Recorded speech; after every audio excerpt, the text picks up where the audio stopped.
Bien, abrimos ya la primera de las charlas a cargo de Verónica Sanz. Ella es catedrática de Física de la Universitat de Valencia, es investigadora del Instituto de Física Corpuscular, experta en la búsqueda de nueva física, supersimetría y teoría de las cuerdas. Fue además la primera física teórica asociada con una modalidad temporal en el experimento ATLAS, uno de los grandes detectores donde se descubrió el famoso bosón de Higgs. Este señor dice, ah, sí, el bosón de Higgs, claro. Bien, recibimos ya con un fuerte aplauso a Verónica Sanz.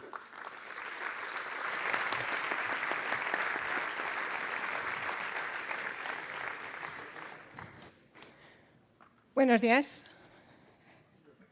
Genial, ok. Hoy os voy a hablar de IA generativa, eso es lo que quiero que saquéis de esta charla, más que contaros mi dojo y mi vida.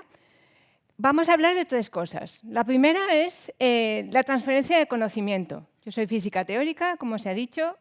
Mi trabajo se centra sobre todo en la búsqueda de nuevas teorías, de nuevas formas de ver la naturaleza. Sin embargo, mucho de mi trabajo estos días también es producir esa transferencia del conocimiento en la ciencia básica a cosas más cercanas a la sociedad. Pero creo que para vosotros lo que va a ser más interesante quizá es, voy a intentar explicar qué es la IA generativa, qué es el concepto detrás de la IA generativa, porque es algo que a nosotros, a todos, nos afecta y nos va a afectar. Pensad que, por ejemplo, toda esta boom que ha surgido con el ChatGPT o deepfakes, cosas de ese estilo, todos vienen de un tipo de técnicas de inteligencia artificial que se llama IA generativa. Entonces me gustaría, a través de un ejemplo, el ejemplo de deepfakes, intentar explicarlo, para que veáis un poco las limitaciones y dónde surge. Y al final volveré a la ciencia básica y os contaré cómo utilizo IA generativa en investigación. Vale, ese es el plan. Empezamos con el principio y es mi área de mayor experiencia, es la búsqueda de respuestas a problemas que vemos cuando medimos el comportamiento de la naturaleza, del universo. Y os quiero contar cómo, después de décadas de esa búsqueda y de desarrollar metodología para intentar explicar el universo, pues esa misma metodología se puede aplicar a diversos medios, incluyendo la restauración del medio ambiente. Yo trabajo en física fundamental, ¿vale? Eso es, esencialmente, intentamos entender cuál es el origen del universo, cuáles son las leyes que rigen su comportamiento. Son leyes difíciles, matemáticamente difíciles de explicar, pero sin embargo las vamos encontrando. Y queremos entender cosas que no se entienden, por ejemplo, qué es la materia oscura. Y como ya se ha mencionado varias veces, también queremos entender el origen de la materia visible. Por ejemplo, nosotros estamos hechos de átomos. Esos átomos tienen electrones orbitando alrededor del núcleo. Si esos electrones no tuvieran masa, los átomos no se habrían formado. No estaríamos aquí, no habría nada, no existiría materia de este estilo, como nosotros, o ahí está, ¿vale? Y esa masa la proporciona el bosón de Higgs. Entonces, si queréis, es una cuestión fundamental para nuestra supervivencia. Vale, os cuento un poco cómo hacemos esto. Como físico teórico, yo lo que tengo que hacer primero es, me imagino un nuevo principio. Pienso en lo que conocemos hasta el momento, intento encontrar un principio que guíe algún desarrollo. Luego, basado en ese principio, os voy a dar un ejemplo para clarificar, espero. Basado en ese principio, encuentro cuáles son las leyes que tienen que cumplir las partículas o las cosas que hay alrededor de nosotros. Cuáles son los fenómenos que debería explicar. Y por último, la física es una ciencia empírica. Yo no simplemente me cuento historias y me escribo cosas en mi despacho. Necesito contrastar esa teoría con mediciones. En este caso, por ejemplo, son mediciones en el Gran Colisionador de Partículas en Ginebra. Os voy a poner un ejemplo. Un principio que se ha mencionado, que es supersimetría, es la idea de que cuando en la descripción actual que tenemos de la naturaleza hay dos mundos completamente separados. Está el mundo de la materia, lo que acabo de decir, esto que se agrega, y está el mundo de la energía, de las fuerzas. Y la descripción que tenemos de esos dos mundos es diferente. Sabemos cómo se hablan, pero no las leyes que rigen su comportamiento de materia y de energía son diferentes. Uno podría decir, bueno, si yo pienso que la naturaleza tiene que ser algo unificado, tengo que encontrar una manera, de alguna manera, conseguir que la materia y la energía sean realmente el mismo fenómeno. ¿Cómo podría hacer eso? Pues años y años y años y años después, se encuentra una manera de hacer eso, precisamente de deducir cuáles son las nuevas leyes que debíamos de encontrar y cuáles son las nuevas partículas que se aseguran de que eso pase, de que la materia y la energía hablen y sean realmente el mismo fenómeno, y eso da lugar a esta teoría de supersimetría. Eso está muy bien, es muy interesante, muy bonito, es la parte que a mí como teórica es la que más me gusta, pero no sirve de nada a menos que de esa teoría se vaya a un grupo de predicciones, de cosas que se puedan utilizar, medir y verificar si esa teoría es cierta o es falsa. Y esas mediciones, la verificación experimental, es una parte fundamental de nuestro trabajo. ¿Por qué os estoy contando esto? Porque hoy en día, en general, siempre tenemos que estar en la frontera del conocimiento, de las herramientas, de la metodología, porque siempre nos preguntamos cuál es esa pregunta que está al borde de lo que sabemos. Y eso es lo que hace es que esta es un área donde siempre estamos a la última. Tenemos que estar porque si no, no se puede hacer. Entonces, hoy en día utilizamos técnicas de inteligencia artificial, que es lo que creo que os interesa más, tanto en la parte de intentar encontrar nuevos principios, como en la parte de deducir y de intentar encontrar cuál es ese comportamiento que valida esos principios, y sobre todo en la parte de verificación experimental. Entonces, el estado del arte ahora mismo en mi área es que tienes que, si quieres realmente estar al borde de las cosas, tienes que utilizar inteligencia artificial y además lo más puntero. Vale, pues llevo ya bastantes años donde ese esfuerzo que hacemos en desarrollar metodologías basadas en lo último, en este caso en inteligencia artificial, lo que he hecho es llevar eso a otras áreas. Áreas muy diversas, porque una vez tienes una metodología, la entiendes, solo tienes que hablar con gente de otras áreas, expertos de otras áreas con su propia problemática y enseguida las chispas saltan. Y por poneros unos ejemplos, hay muchos más, pero las cosas que he desarrollado últimamente basado en inteligencia artificial es, por ejemplo, análisis donde utilizamos la inteligencia artificial para analizar el arte, en este caso las pinturas o la música, os hablaré un poquito del arte al final, o por ejemplo la predicción de tormentas solares. Lo más puntero es realmente utilizar inteligencia artificial. Tenemos un proyecto del Ministerio haciendo precisamente eso. La predicción de terremotos, la ecología, la restauración ecológica, y os voy a hablar de eso al final de mi charla. Tráfico y emisiones, sobre todo en la ciudad de Valencia, con datos que existen en la ciudad de Valencia, el análisis político, en fin, muchísimas cosas. ¿Por qué? De nuevo, porque estas cosas que yo utilizo para la física fundamental, si uno pone el esfuerzo de mirar un poco más allá y hablar con otras personas, te das cuenta de que las ideas que has desarrollado con esta motivación válida e importante, y realmente lo que te levanta por la mañana es porque quieres entender la naturaleza. Pero sería una lástima, y eso es la transferencia de conocimiento, no utilizar eso en más cosas, no darle más cabida. Muy bien, pues el vehículo de transferencia, sobre todo hoy en día en todos estos proyectos que os he puesto aquí con resultados, es la inteligencia artificial. A ver, esto es una tecnología disruptiva. Y ya sé que la gente utiliza la palabra disruptiva como quien pide una Coca-Cola, pero la inteligencia artificial es una tecnología disruptiva. Disruptiva en el sentido de que, dada la velocidad a la que van las cosas, y os estoy diciendo de los últimos 5 años ahora, no podemos predecir el desarrollo que se va a producir la inteligencia artificial, porque todos los días, todas las semanas aparecen nuevos algoritmos, nuevas aplicaciones. Es una tecnología que no sabemos, es facilitadora, como por ejemplo puede ser el corta y pega de los genes, pero no solo es facilitadora, también es transversal.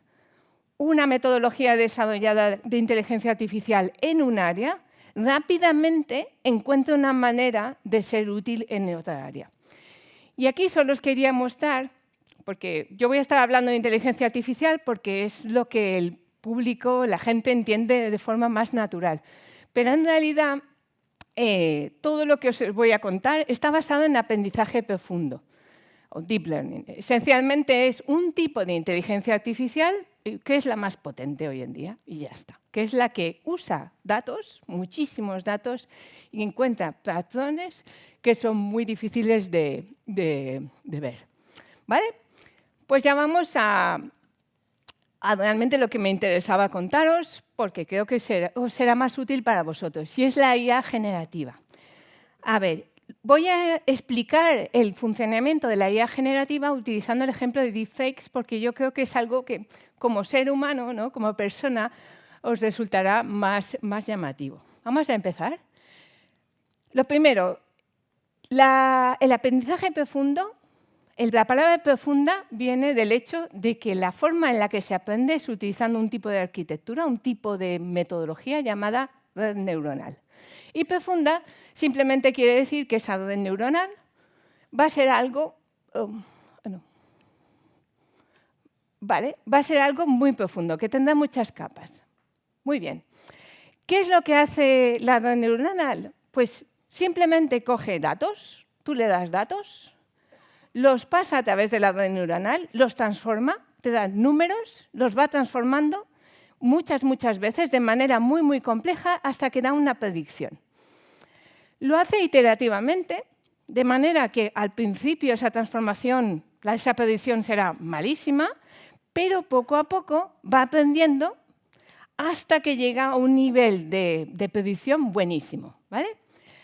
Esta red neuronal, las redes neuronales en general, van a ser cosas que para los seres humanos van a ser muy difíciles de entender. Es realmente una caja negra. Y es una caja negra, entre comillas, porque la transformación de los datos que va a hacer la red neuronal va a ser muy difícil de entender, ¿vale? Entonces eso va a estar ahí.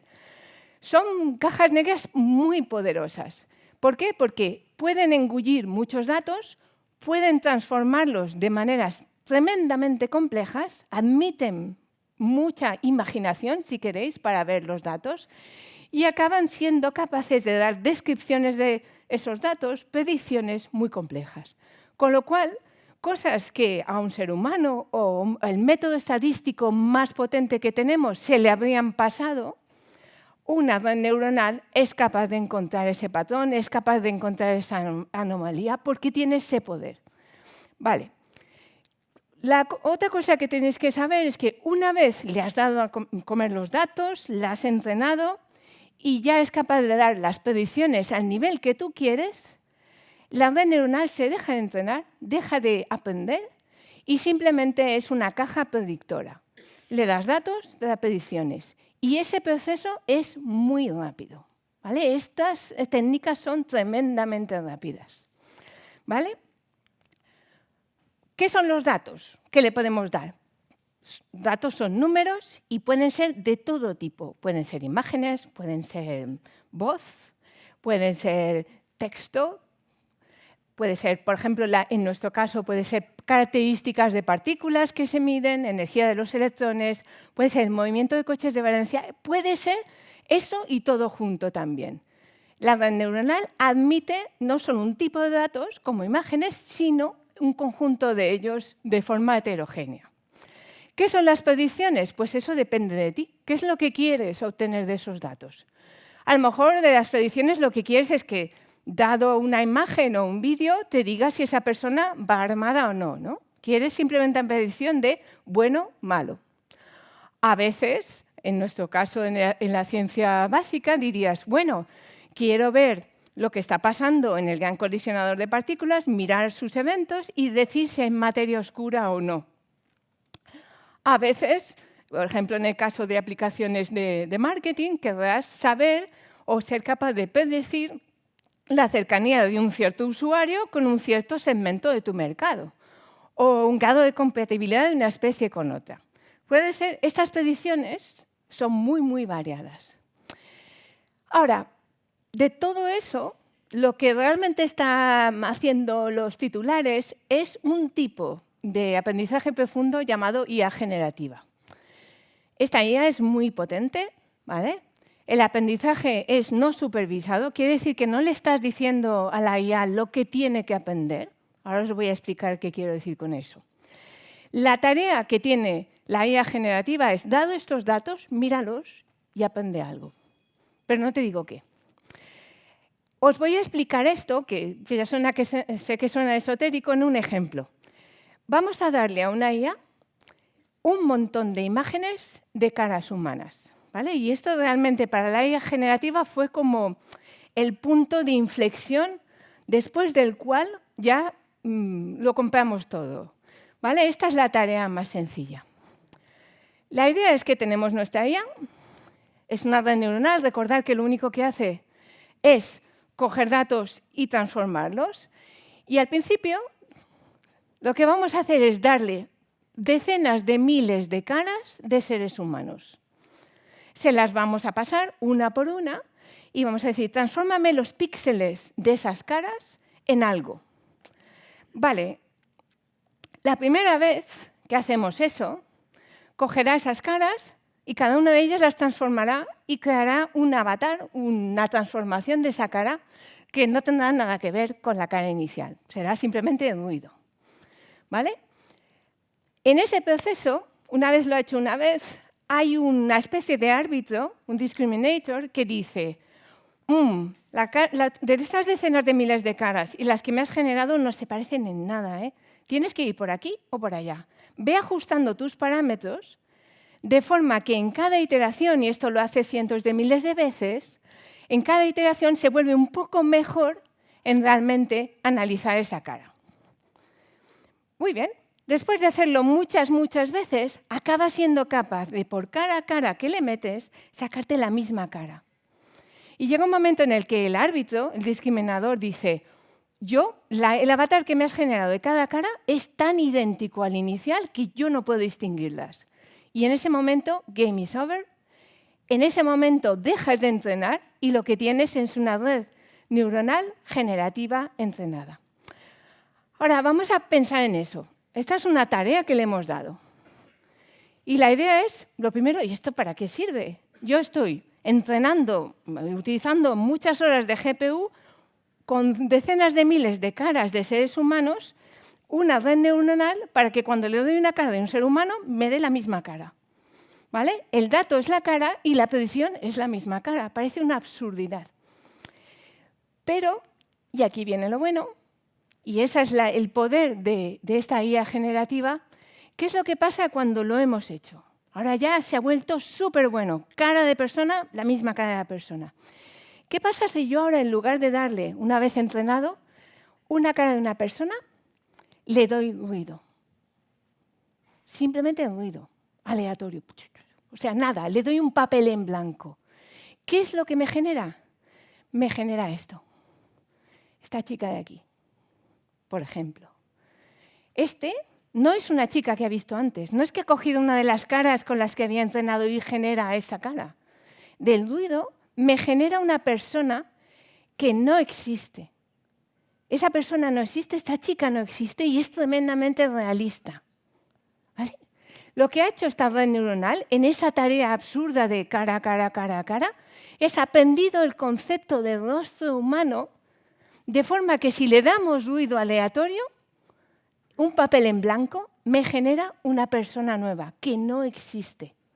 Y esto lo puede hacer todas las veces que quieras, con todo tipo de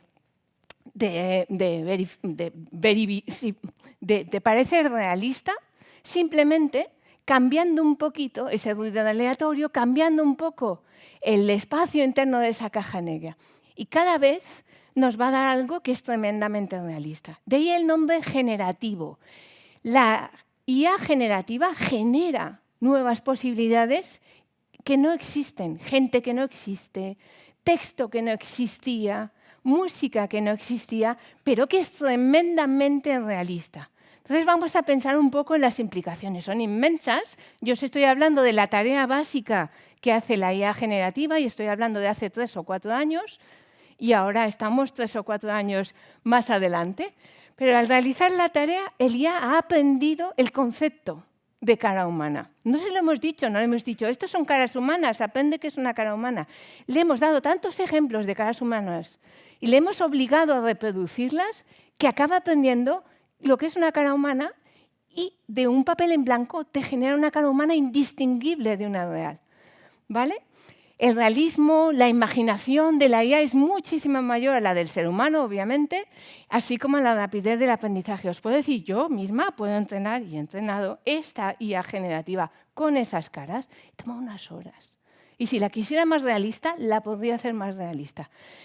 Los rostros es una tarea sencilla dentro de lo que cabe, pero todo esto se está utilizando y se utilizará para producir, por ejemplo, falsos vídeos de acciones específicas que uno quiera, con rostros específicos que uno quiera. Audios indistinguibles de los que podría generar una persona con mi voz, haciendo y diciendo lo que quien quiera. Pero también es capaz de generar arte, es capaz de generar música del estilo de Mahler, un cuadro como Warhol, una obra de Góngora. Eso es capaz de hacerlo. ¿Vale? Entonces, la IA generativa tiene este poder que todavía no hemos explorado. Había este punto de inflexión, ya lo hemos pasado, y ahora es una cuestión de, en fin, de ver hasta dónde llegamos con ella. Voy a ir acabando, voy a volver a la ciencia fundamental, menos cosas que no dan tanto miedo, y un par de ejemplos que os quiero dar en los ejemplos que os he dado al principio de transferencia de conocimiento. En esas técnicas que utilizo, muchas de ellas son IA generativa, porque es lo más potente. Por ejemplo, una cosa que hicimos es hacer esta tarea tipo caras de seres humanos, pero en lugar de caras, hacerlo con potenciales de física. Que, como sabéis, en la física hay un concepto muy importante que se llama simetría, ¿no? Y tenemos ahí clasificadas todas las simetrías, esto es súper importante. Pues sabiendo o entrenando de esa manera, una cosa que fuimos capaces de hacer es desarrollar un evaluador de simetría. Y como era tan potente, porque realmente había entendido lo que es la simetría, podemos, por ejemplo, pedirle que coja obras de arte, tipo, yo qué sé, Kandinsky o Picasso, y es capaz de darte una predicción de cuánta simetría ese algoritmo ve en ella. Por ejemplo, aquí en el caso de Pollock, obviamente, este último no ve ninguna simetría. Es simplemente una verificación de que este algoritmo ha aprendido el concepto de simetría. O otro en el que todavía estamos desarrollando, y es el hecho de utilizar mediciones que se hacen en el Centro de Investigación de Desertificaciones, aquí en Valencia, mediciones de qué tipo de configuraciones son posibles en el campo, en la zona semidesértica en la que vivimos, e intentar encontrar las reglas del juego de esas interacciones ecológicas, que son muy complejas. Lo hemos hecho y lo que estamos haciendo precisamente ahora es generar, porque es IA generativa, nuevas parcelas compatibles. ¿Por qué? Porque una vez tienes una zona que quieres restaurar ecológicamente, habrá un par de especies que habían surgido de forma espontánea y la IA generativa, con esas opciones, lo que te va a dar es todas las especies compatibles que deberíamos poner ahí. ¿Vale? Y te da un rango de probabilidad de que esas especies sean capaces de surgir. Y ya acabando, lo que os he contado, esta IA generativa es realmente muy al borde de lo que, por ejemplo, utilizamos en física de partículas. ¿Vale? Sin embargo, no está al borde de las aplicaciones que a vosotros os van a afectar como seres humanos. ChatGPT es como un cochecito de juguete comparado con el modelo de lenguaje, el GPT-4, por ejemplo, que es el que está detrás de todo eso. Y esto nos va a afectar y nos afecta. Hoy en día, la ciencia básica, la verdad es que la mayor parte de la gente está utilizando cosas muy sencillitas, que nos permiten hacer lo que ya hacemos, pero un poquito mejor. Y en realidad, si dejas y empiezas a explorar algoritmos más potentes, como este de la IA generativa, empiezas a ver cosas como esa creación de nuevas posibilidades. Algunas para mal uso y otras para buen uso, claro. Además, esta capacidad que tiene de generar nuevas posibilidades es porque realmente está entendiendo conceptos detrás. Una cara humana, lo que es la simetría, o en este caso, las leyes de comportamiento de interacción ecológica. Y eso es todo. Pues muchísimas gracias.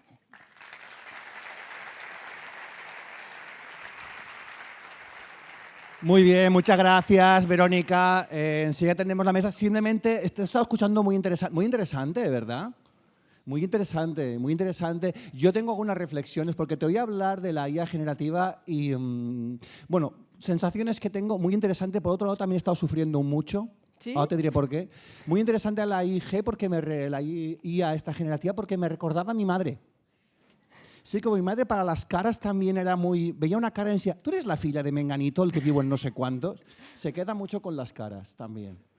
Y luego lo del ruido, que a partir del ruido te hace una cara, pues...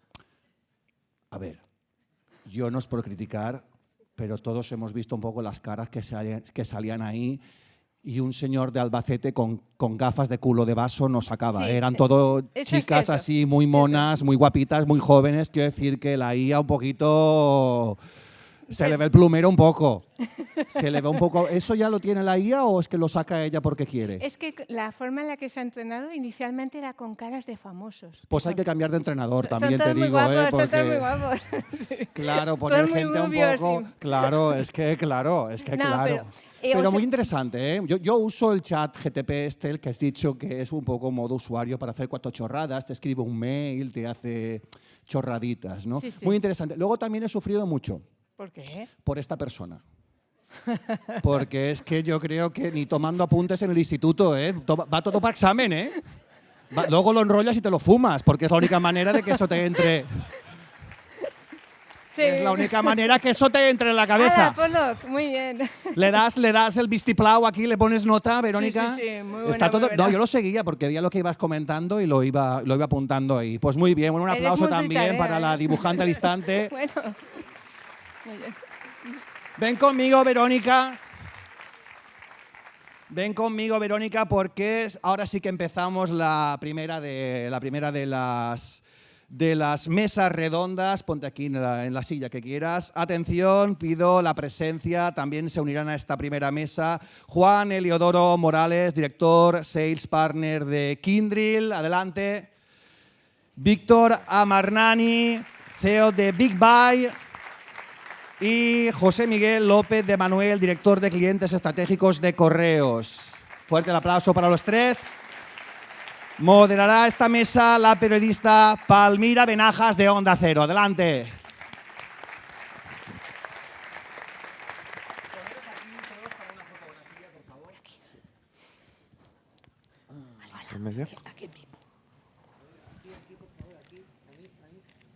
Ah, perdón.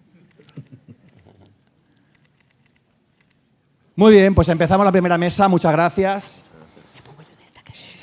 Me voy a... No, perdón. La silla que falta. de la silla. Es verdad. Esto es lo que tiene ser los primeros, que tenemos que abrir fuego. Bueno, buenos días a todos y, bueno, antes que nada, dar la enhorabuena a Revit de nuevo por la organización del Summit, que la verdad es un éxito en cada edición y esta, desde luego, no va a ser una excepción, ya lo podemos ver aquí. Y, bueno, pues también dar las gracias por contar conmigo para moderar una de estas mesas. Esta en concreto lleva como título Conectar en colectivo. La verdad es que Verónica ya nos ha estado contando todas las conexiones. Nosotros las hemos oído a medias, hemos visto las caras y hemos oído lo que Eugeni contaba. Pero bueno, la verdad es que vamos a poder hablar de cómo la tecnología habilita la conexión en la ciencia entre diferentes disciplinas incluso, y también cómo la tecnología es la que habilita las conexiones para hacer algo que bueno, en nuestro día a día es ya tan común como comprar o vender a través del mundo digital, ese e-commerce. Vamos a ir hablando un poquito de todo. Ya presentaba Eugenia a nuestros invitados y la verdad es que los tres nos van a poder hablar del e-commerce, la logística, la distribución, la tecnología desde ámbitos distintos, desde puntos distintos. Pero yo quería que Verónica, antes de nada, nos cuente. Es que he visto que tienes una especie de proyecto que se llama Identificar patrones a través de inteligencia artificial con una experiencia concreta en los conflictos en África. Y uno se plantea, qué cosa más curiosa, ¿no? Sí, este es un proyecto que comencé en el Reino Unido. Ahí habíamos fundado, era directora de un centro de Data Science y precisamente con esta idea transversal. Y uno de los proyectos así estrella fue precisamente con la Escuela de Geografía. Ahí hay una investigadora súper potente que trabaja con las Naciones Unidas precisamente llevando este contaje, más bien esta descripción de los conflictos en la región africana a través de muchas fuentes. Por ejemplo, pues personas que tienen en el sitio, que les informan, a radio, cosas así. Y ella lo que quería hacer es que sabía que ahí había algo. Se daba cuenta de que había una manera de intentar predecir cuándo iba a pasar algo, porque como se iban montando un poco o aumentando la temperatura, ¿no?, de lo que estaba pasando, pero no podía cuantificarlo, no podía predecirlo. Entonces se acercó a nosotros, comenzamos este proyecto. Y es muy bonito porque gente que hace física de partículas, matemáticas, nos pusimos a trabajar con ella. Y sí que había algo, sí que habían cosas en las que, con conflictos que son de pequeña escala o gran escala, porque tenía un histórico enorme, puedes ver cómo empieza a subir la temperatura, lo llamamos tomar el pulso del conflicto, y le podías dar en un cierto adelanto, ir diciendo cuándo iba a pasar algo o cuándo iba a haber un punto de ruptura. Predecir, que era un poco lo que hablábamos Sí, antes, ¿no? exacto, sí. No, es muy interesante. Y esto siguió y siguió. Yo me marché hace 4 años, pero esto sigue en marcha. Bien curioso, desde luego que sí. Bueno, pues vamos a ir hablando un poquito de todo lo que tiene que ver con esa revolución tecnológica, con ese conectar en colectivo, ámbito del e-commerce, la logística, la distribución. Y vamos a empezar con Víctor Amarnani, que es uno de los fundadores de Big Buy. Es una empresa que nace como plataforma mayorista online hace 10 años y que se va adaptando hasta convertirse ahora en un líder en el dropshipping. Así es que yo le voy a pedir a Víctor que nos cuente un poco cómo es la tecnología precisamente que va un poco avanzando la que permite todo ese cambio en la empresa, también los hábitos de compra y también las propias necesidades de las empresas. Pasáis de vender a clientes a trabajar, digamos, poniendo en común o en contacto a diferentes empresas. Cuéntanos un poquito cómo ha sido esa evolución. A ver, nosotros empezamos, como bien has dicho, vendiendo un poco al cliente final. Muy rápido reconvertimos un poco el negocio a lo que es la plataforma mayorista y básicamente lo que hacemos a fecha de hoy es poner en contacto a marcas multinacionales y demás a través de la venta en marketplaces, directamente la venta al cliente final, ¿no? Estamos ahí en la capa intermedia. En cuanto a evolución en estos últimos 10 años, pues se ha visto cambios. Bueno, hemos nacido desde el e-commerce tradicional. Ahora parece que todo se compra, sobre todo se compra por facilitar siempre al consumidor a través de marketplaces.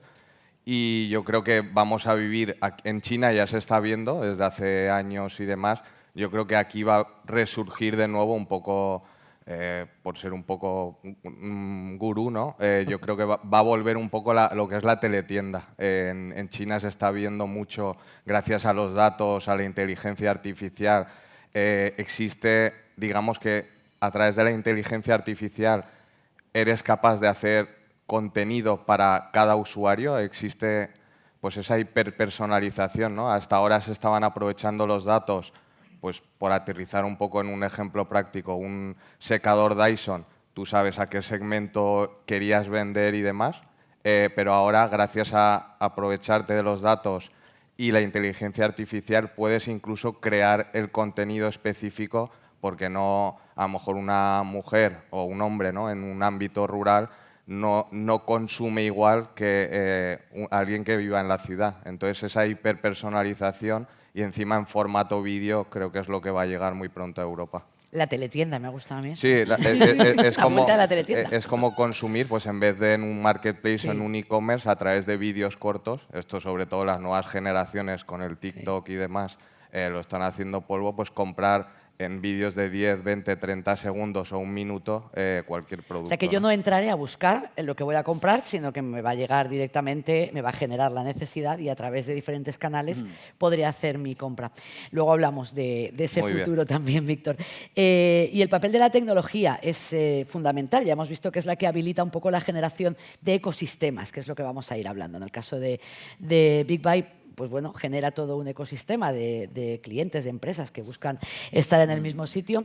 Y precisamente de ese papel nos va a hablar Juan Eliodoro Morales, porque precisamente la empresa de la que es director, Kydrail, se dedica a dotar a las empresas de las soluciones que les permiten evolucionar tecnológicamente y luego pues un poco trabajar con ello. Cuéntanos un poco cuál es la apuesta de valor de Kydrail. Sí, en primer lugar, muchas gracias por la invitación. Yo represento a Kyndryl, que es la empresa o el líder a nivel mundial de servicios de tecnología de información. Y yo te puedo decir que, digamos, tenemos 3 pilares fundamentales para nosotros, que es la parte de la innovación, la parte de la modernización y la parte de la securización. A partir de esos 3 pilares fundamentales hemos desarrollado una serie de prácticas y estas prácticas nos permiten abordar temas específicos como el caso de la inteligencia artificial, como el caso de las redes, de todas las redes, la 5G y toda la evolución que han tenido, y finalmente toda la gestión del dato que se está generando a través, toda la gran cantidad de datos que se están gestionando a través de las diferentes empresas, poderlas gestionar, poderlas manejar. Trabajamos en el ámbito de empresa, pero también intentamos pues participar dentro de la sociedad, ¿no? Entonces, Kyndryl esa es su apuesta, trabajar en esos procesos de transformación, de modernización y de securización de todos los entornos de las empresas. Pues seguro que nos puede hablar de retos ahora en un momentito. Antes saludamos también a José Miguel López de Manuel, que es director de clientes estratégicos de Correos y también director comercial, y que se encarga del diseño de la política comercial, clientes muy distintos y también en una empresa muy con nuestra imagen como muy tradicional. A mí me dices Correos y sigo pensando en el cartero con la moto. Nada que ver, obviamente, con lo que estáis haciendo ahora. Se han incorporado los marketplaces, estáis incorporando pues, esa venta online también y al mismo tiempo pues, toda la logística, que ya no es darle la carta al cartero, sino que es otra cosa completamente distinta. Bueno, buenos días a todos y a todas. Muchas gracias por la introducción. La verdad es que Correos tiene 300 años, o sea, no nos olvidemos que somos una institución. Hace poco hacía alguna gran empresa de transporte 70 años y decía, digo, nosotros tenemos 300, ¿no? Pero desde el Morse hasta ahora, me voy a quedar en los últimos 10 años, pues te diría que ha habido una gran evolución, pero seguimos siendo lo mismo que éramos. O sea, no perdemos la esencia y nuestros valores. O sea, nosotros seguimos siendo conectores, ¿vale? Si le decía a Verónica que no encontrabais la fórmula, ¿no? Bueno, estáis viendo un poco entre la masa y la energía. Nosotros hemos encontrado la fórmula para unir el ítem y el átomo y el byte, ¿no? Que es al final ahora estamos dando y comprando en online. Y lo que estamos haciendo últimamente y a lo que nos dedicamos ahora actualmente es realmente a lo que comentaba Víctor, ¿no? A trabajar, por ejemplo, con TikTok para que ahora cuando ponga en marcha su nuevo marketplace en el que nos vamos a enganchar todos y vamos a querer comprar en esos pequeños vídeos cortos, pues eso pueda estar desde China, en cualquier fábrica, a tu domicilio, en cualquier parte de España, en menos de 5 días, como un compromiso y una promesa, ¿no? Detrás de todo eso hay una empresa ahora muy grande que se tiene que reinventar. La innovación tiene también caminos dentro de la necesidad, o sea, la necesidad es otro de los grandes motores de la innovación y nosotros somos 50.000 personas trabajando en una gran empresa que innova todos los días. La transformación nos ha llevado también a pasar por un momento clave de la industria, que fue COVID. Todos recordaremos que ya está muy lejos en el año 2019, pero ahora sigue siendo algo que nos ha transformado y nos ha evolucionado, nos ha obligado a evolucionar 5 años y nos hemos metido en campos como el transporte en frío, la logística, todos los marketplaces que comentaba Víctor que también que trabajan ellos, también lo hacemos nosotros y ayudamos a un tejido de pymes, que se ha comentado que es un tejido muy empresarial, muy importante para la economía española, a que puedan digitalizar también ese negocio que ahora está en una pequeña tienda, etc. O sea que hay una gran transformación dentro de Correos. Pues vamos a ir hablando un poquito de ese presente y de ese futuro. Hablamos de la construcción de ecosistemas. En el ámbito de la ciencia, ya nos ha contado antes Verónica, la inteligencia artificial no sé si va a ser capaz de coordinar a un grupo de científicos en un avance concreto, pero igual entonces hay que darle el Nobel a la inteligencia artificial. A ver, pensad que hablamos siempre, hacemos como si la inteligencia artificial fuera una entidad. En realidad, Le ponemos cara casi en le nuestra ponemos mente, cara, sí, tenemos o ese voz. antropomorfismo, Sí, es que es muy sí. natural. Pero en realidad, detrás de esa inteligencia artificial, ¿cómo está aprendiendo ese árbitro, esas decisiones somos nosotros? Hay personas. Y es verdad que la inteligencia artificial está acelerando el descubrimiento de nuevos conceptos, nuevas metodologías, eso es cierto. Pero porque hay personas detrás haciendo eso. Son las que están utilizando. Es una técnica, no es Skynet y O sea, que el Nobel al Terminator. ChatGPT no, a los científicos que están detrás de ChatGPT. Sí, en fin, es un reto que vamos a tener que tener en cuenta, sí. Claro, pero es un reto constante también para vosotros, ¿no? Sí, O sea, pero nos no- encanta, vivimos por eso. Sí, sí, eso no es un problema. Bueno, vamos a ver un poco cómo van a ser esos nuevos ecosistemas que nos va a dejar la actual fase de la revolución digital en el ámbito del e-commerce, la logística, la distribución. Pues antes hablábamos un poco, antes de empezar, de los retos, ¿no? que está suponiendo todos estos cambios. Por ejemplo, en el caso de Big Buy, como al final lo que hacen es conectar, digamos, a través de la tecnología, a las empresas con los e-commerce, ya no directamente ni con el cliente, ¿no? Es un poco ahí como dar un paso. Un poco desarrollamos más hacia dónde vais, ¿no? Nosotros aquí hemos visto, sobre todo desde el COVID, una transformación muy grande porque la cadena de distribución, digamos, se está acotando cada vez. Digamos que las marcas o el productor de un producto en concreto quiere directamente tratar con ese cliente final, porque hasta ahora era marca o fábrica, luego estaba el distribuidor, el intermediario que acababa vendiendo al cliente final, y ahora es la marca directamente la que quiere vender al cliente final. Por una parte se lleva todo el margen de la cadena de distribución, pero sobre todo aquí lo importante es quiero saber y quiero conocer el dato, ¿no? y el comportamiento de este cliente final. Entonces esto cada vez se está viviendo más. De hecho nosotros empezamos siendo proveedores de miles de clientes que vendían en el canal online. Esto lo seguimos haciendo, pero estamos virando también el modelo de negocio a que gracias a nuestra tecnología y nuestro, digamos, expertise en las operaciones de e-commerce, ayudar a estas marcas a vender en pues, más de 200 y pico marketplaces que tenemos dentro de Big Buy. Y para eso la tecnología es fundamental. Sí. ¿Cuáles son los retos? Mira, hay un punto muy importante que nosotros hemos identificado precisamente dentro de la parte de estos proyectos de inteligencia artificial, que básicamente tienen que venir orientados a establecer eficiencias, mejorar la experiencia y la personalización, que es un punto muy relevante, y reinventar el negocio. Dentro de ese marco de tres elementos importantes, creemos que es donde se puede aplicar todas estas soluciones de inteligencia artificial. Y lo que hay que identificar, lo que hay que buscar es realmente cuál es la necesidad que estás cubriendo y cómo la tecnología como habilitador te puede ayudar a resolver esa situación. Mejorando la eficiencia, por supuesto, a través de diferentes soluciones de logística, por ejemplo, la personalización, creando ecosistemas dentro de las empresas, en los entornos tanto de los usuarios como de los clientes, y al final, por supuesto, reinventando el negocio, que es un poco lo que hablábamos de correos, ¿no? El cambio que ha tenido correos en esa transformación ha sido muy importante, porque ahora ya no vemos una correos tradicional, sino vemos a correos con diferentes herramientas o diferentes elementos de tecnología que permiten a los usuarios pues tener tener más ayudas para sus servicios. Hay que estar constantemente haciendo predicciones, ¿no? De cuál van a ser las necesidades que al final va a plantear la gente para intentar estar un punto antes, ¿no? Con la tecnología preparada o dando un poco la respuesta. Hablábamos antes desde Correos, por ejemplo, con el reto del frío, ¿no? Ese reto está ahí ya, ahora hay Correos frío ya existe, pero bueno, parece que toda la logística relacionada con los productos frescos es donde se va a centrar ahora pues, una parte importante, ¿no? Te comentaba antes, digo, que hemos vivido tres revoluciones, como el que no quiere la cosa, que fue empezamos a comprar en cosas electrónicas, pequeñas cosas electrónicas en China, y nos llegaban y nos sorprendía cómo podíamos comprar un pendrive muy baratito. Luego empezó el fashion retail, que Inditex empezó en el año 2010-11 a vender en e-commerce y hasta ahora, o sea, lleva muy poco tiempo, pero empezó el fashion retail.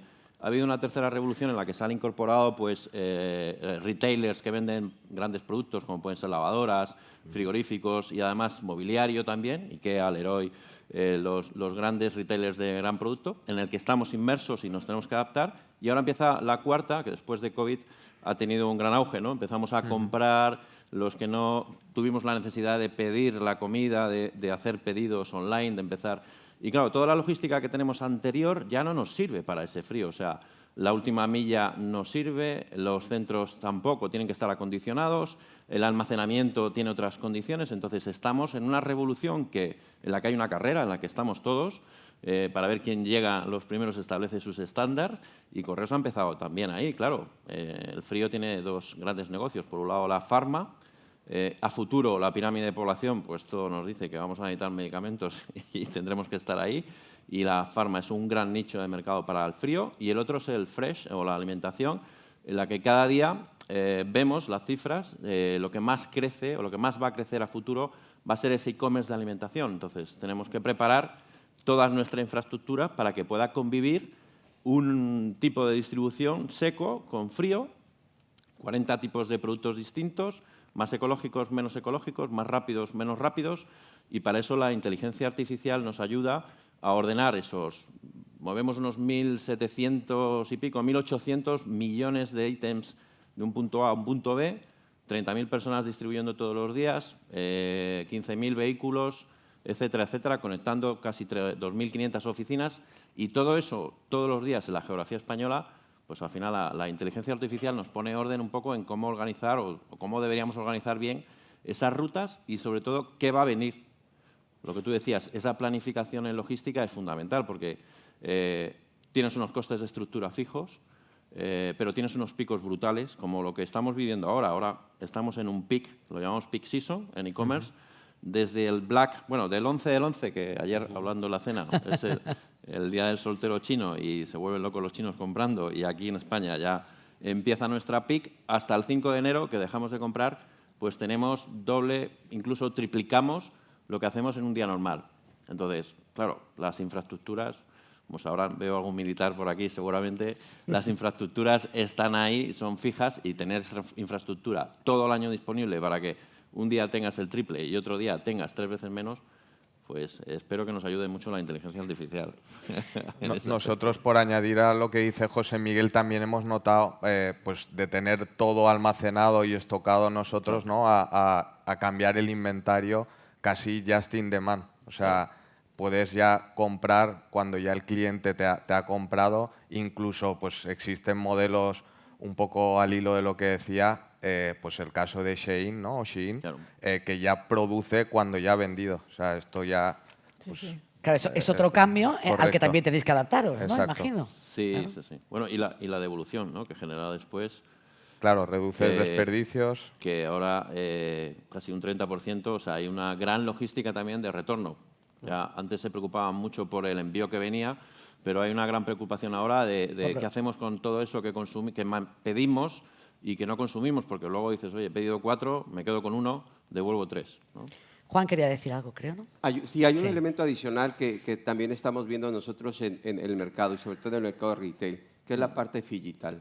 El concepto digital como tal está teniendo un auge muy, muy importante. Esto quiere decir de tener un producto físico, tener su gemelo digital, y todo esto a base de tecnología. Esto está siendo también uno de los elementos importantes porque está desarrollando nuevos mercados, está entrando en ese terreno de la innovación, en donde al final, teniendo un producto digital, pues ya tienes el producto físico, puedes tener el producto digital, y se puede ahí gestionar todo un mercado en el metaverso, vamos a decirlo así, o en diferentes plataformas de marketplace, en donde ya los NFTs, los non-fungible tokens, se empiezan a vender dentro de ese mercado. Entonces, yo creo que todos estos elementos de innovación lo que están haciendo es dinamizar más, y la tecnología es un habilitador tremendo para eso. Yo estoy deseando probarme la ropa en el metaverso, porque me ahorraré tener que ir a las tiendas físicas que me dan pereza. Pero es verdad que bueno, todo eso son cambios, ¿no? El mundo de la logística ahora mismo,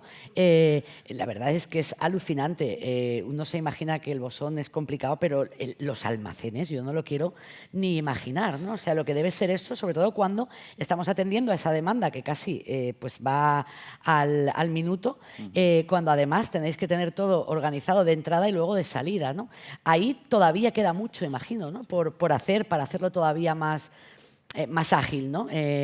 Todavía queda mucha tecnología por desarrollar. Bueno, sí, pero, como tenemos almacenes los dos. Habla Tú tienes más, te dejo la palabra.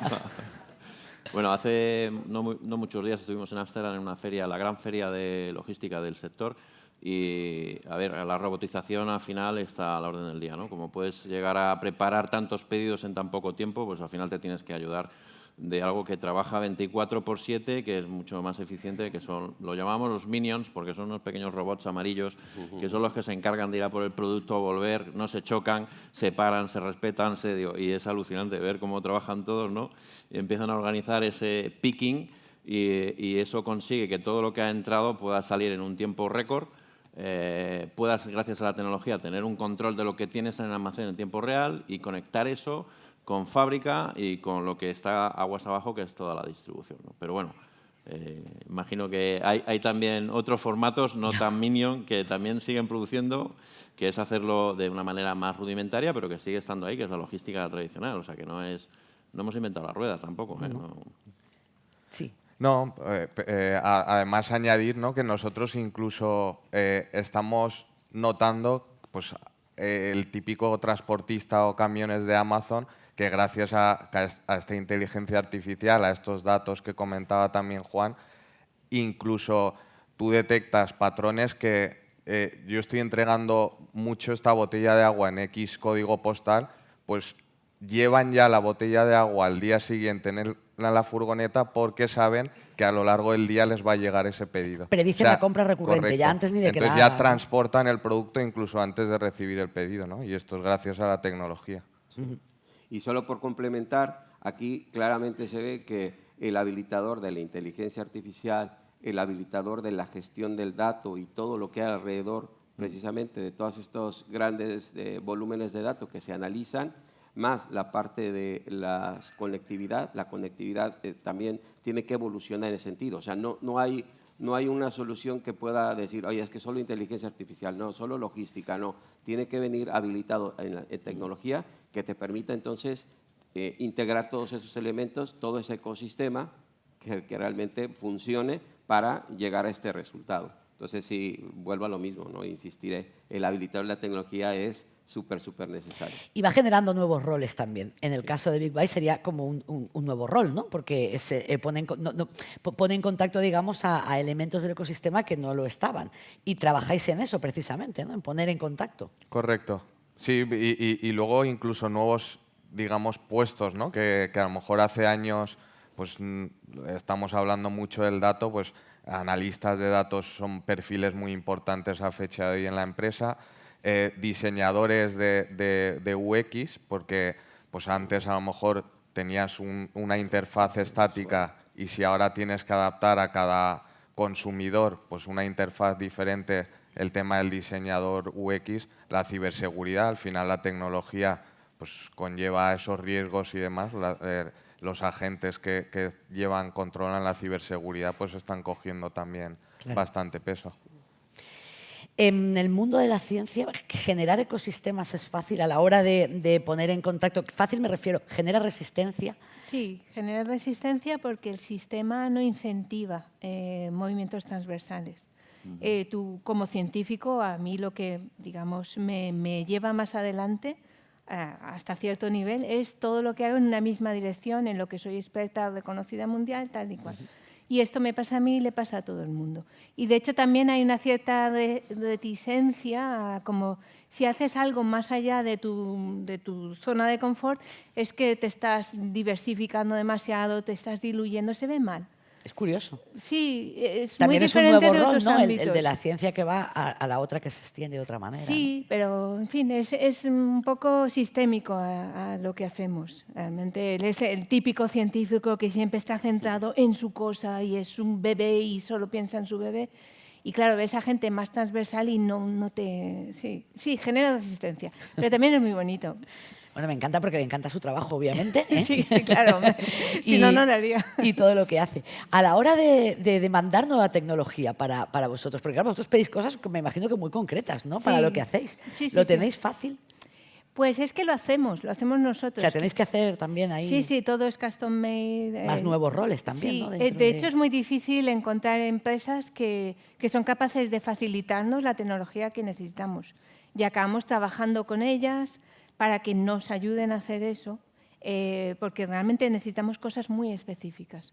Estamos moviéndonos en otras direcciones. Ahora, por ejemplo, a nivel de detectores intentamos implementar cosas en CMOS, FPGAs, cosas más estándar, pero siempre tenemos necesidades muy específicas. Es un sistema muy complejo, ¿no? Kirill tiene esa experiencia también, ¿no? La de trabajar, porque claro, también en eso todo ha cambiado, ¿no? A la hora de plantearse, ya no se plantea un producto y luego el cliente se adapta al producto, sino que ahora la innovación tecnológica tiene que ir de manera totalmente ajustada al problema que se le plantea al cliente que se dirige a vosotros. Víctor comentó una cosa muy interesante, que es la personalización. Es un elemento clave. La evolución del tema de personalización del producto ha sido tremenda. Y lo único que me gustaría agregar, que regresando un poquito al tema anterior, los organismos, las empresas, deberíamos de poner mucho foco en que estos nuevos perfiles, y estos requerimientos de nuevos conocimientos, tenemos que intentar acelerar un poquillo más en el sentido de tener más recursos, más personas con estos perfiles, porque claramente el perfil, digamos, anterior, pues ayuda y se puede hacer un reskilling, por supuesto, pero sí es muy importante que las universidades, las nuevas generaciones y todo esto piensen que todo esto que está alrededor del dato, todo esto que está alrededor de esta gestión es un requerimiento que están teniendo las empresas y que no está siendo cubierto de la manera que debería de hacerse, ¿no? Que faltaría una formación más específica Es para correcto. esas, Más, para esas cosas. más orientadas. ¿Lo notáis también los demás? ¿La falta de formación específica para los asuntos en los que vosotros os movéis? A ver, es que va tan rápido esto, ¿no? Que o te coges Sí, que o para te cuando coges. O sea, has terminado el grado ya ha avanzado tres nosotros veces, ¿no? en la empresa, pues prácticamente a los 300 y pico que somos, hemos obligado un poco a que, pues ahora que está el chat GPT en boca de todos, que todo el mundo salga un poco de su día a día, ¿no? Y dediquemos pues X horas a la semana a ver cómo implementamos esa inteligencia artificial en nuestro día a día. Todas estas tareas repetitivas o diarias que tenemos, que al final no es que existe ese miedo, ¿no? Oye, me va a quitar mi puesto de trabajo. Al revés, yo lo que creo es que tenemos que aprender a convivir con ello, y todas estas tareas diarias que te puedas quitar para pues, aplicar tu tiempo a creatividad y cosas que aporten más valor, tiene mucho más sentido. Lo que pasa es que es tan nuevo para todos que tampoco sabes dónde, en qué cursos o en qué máster o en qué grado meterles. Sí, que la gente te dice aquello de yo me formaría, pero ¿qué hago? ¿Cómo? ¿Dónde voy? ¿No? Lo que pasa es que yo creo que la generación nueva, ¿no? Los jóvenes que salen ahora de las universidades, saben que van a tener que hacer eso. Tú vas a hacer un grado en lo que sea, un máster en lo que sea, pero vas a tener que seguir aprendiendo. Claro. Y lo que hay que buscar es el perfil de la persona que sea capaz de aprender. Sí, esa curiosidad más que no la tener pierdan. el bagaje necesario. Correcto. Físicos. ¿Cómo se puede conseguir que se trabaje, por ejemplo, con una visión más unificada? Hablábamos de la petición casi a demanda, ¿no? Pero ahí tenemos que se tiene que diseñar, luego se tiene que, pues no sé, que poner en marcha el proyecto, hacer marketing, venderlo, y que todo eso vaya en la misma dirección. Es decir, conseguir que el ecosistema funcione de una manera. ¿Eso la tecnología lo va a permitir o ahí también al final va a ser una cuestión de organización? ¿Estamos todavía lejos?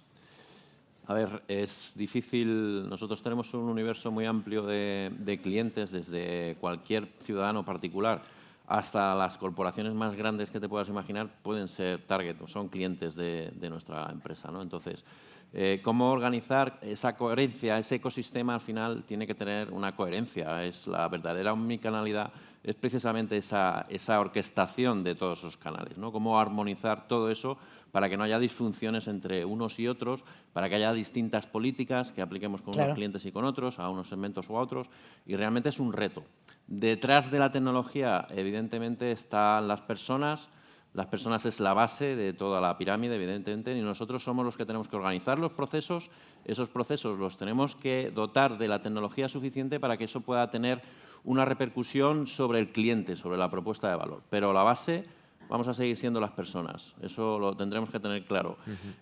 Nos apoyaremos en la tecnología, nos apoyaremos en mejorar nuestros procesos, pero tiene que haber algo detrás de todo eso que sea una misión coherente, algo que tienes que hacer porque está dentro de tu ADN y es realmente tu misión, tus valores, y siguen estando las personas debajo de todo eso. Entonces, nos apoyaremos en la tecnología, pero creo que al final los procesos también es algo fundamental en lo que nos tenemos que apoyar. Nos ayudará la inteligencia artificial a mejorar ese proceso, mejoraremos día a día y pondremos un poco de coherencia a todo eso que hacemos, siempre con el foco en nuestra misión. ¿Qué hacemos aquí y para qué lo hacemos? Pues estamos terminando. Podemos un par de preguntas. A mí me hace mucha ilusión decir esto. Eugeni Alemany va a hacer de azafato. Puedo, ¿no? Decirlo, porque te iban a dar un micrófono para que... Sí, pero vamos mal de tiempo. Si hay preguntas, Una tiene que ser una pregunta si hay preguntita... ¿No hay ninguna? Sí, no, ¿hay alguna pregunta? No. Yo sí que tengo una, si no tengo una aquí para el señor de correos. ¿Qué tal? No, es que estoy maravillado escuchando esto de que vais a meteros en el sector fresh, que podéis enviar lechugas ya por ahí, de una lechuga de China que te llega aquí en 5 días.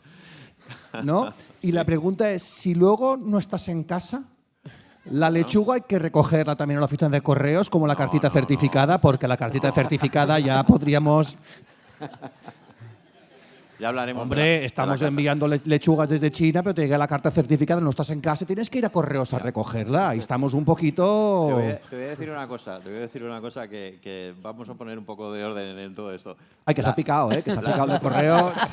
La carta certificada es entre emisor y receptor. El emisor es la administración pública, el receptor... Apunta ahí, Elena, emisor, receptor, que estamos en lenguaje ahora. Eso es. Está el canal, que es correos, y el mensaje, lo que va dentro, que nosotros no conocemos, ¿no? Entonces, los que están modulando la manera en que se comunican son emisor y receptor. Sí. ¿Qué es lo que falta ahí precisamente? Sí. Que el emisor, en este caso, que es la administración pública, dé un salto en la digitalización también en esa parte de las comunicaciones. Bueno... Nosotros Bueno. estamos preparados para... ¿Te hablo yo de la autofirma? ¿Que soy autónomo? Ah, pues sí. ¿Te hablo de la autofirma que soy autónomo y trabajo en Mac? ¿A alguien le pasa?